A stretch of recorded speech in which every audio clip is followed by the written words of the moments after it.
Celebrities are now talking about this war. I guess Gen Z will finally take notice. Footballers, actors, models, singers, everyone has something to say. Some of them have gotten pats on their back, others have lost their jobs. It's that kind of war. The latest to speak out is footballer Mohamed Salah.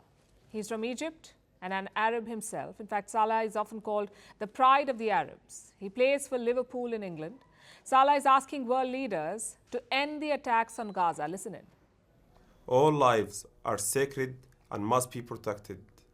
The massacres need to stop. Families are being torn apart.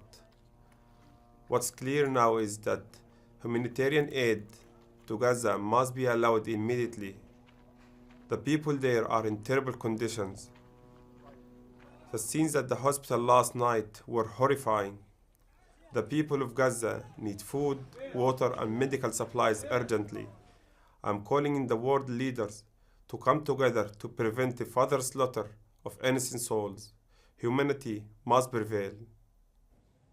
Salah's voice is important. He has millions of fans in the world of football. He's also well regarded in the region. Plus, his message is not controversial. Salah is not blaming anyone for the current situation. He says all lives are sacred. Several celebrities have made similar appeals. After the Hamas attack, 700 Hollywood actors signed a joint statement. They condemned the Hamas. They also demanded the return of hostages. And some big names were part of this list, like Gal Gadot, Jerry Seinfeld, Amy Schumer, and Chris Pine. A few also took a more nuanced position, like Madonna and Justin Bieber. Madonna said many innocent Palestinians do not support Hamas. Justin Bieber said all Palestinians cannot be villainized. Many celebrities have also supported Palestine, like supermodel Gigi Hadid. She's half Palestinian herself. She has a history of supporting the Palestinian cause. Her sister has a more checkered past. That's Bella Hadid, also a supermodel.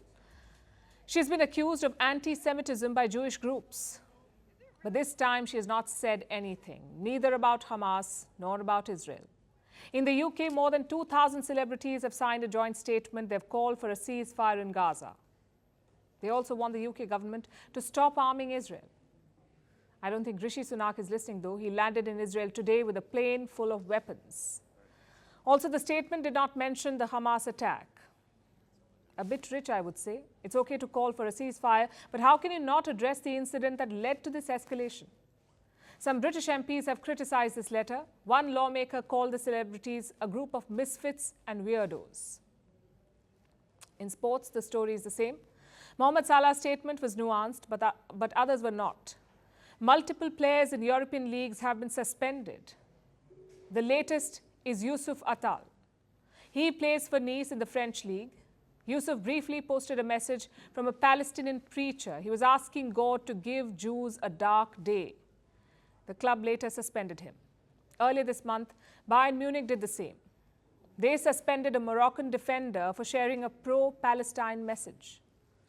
Even the Cricket World Cup has seen some activism. Last week, Pakistan defeated the Netherlands in a group stage match. Afterwards, Pakistan player Mohammad Rizwan tweeted this. He dedicated the victory to the people of Gaza. Later that week, India played Pakistan. India won that match. And when India won, the Israeli ambassador had something to say. He said Pakistan could not dedicate another victory to the Hamas terrorists.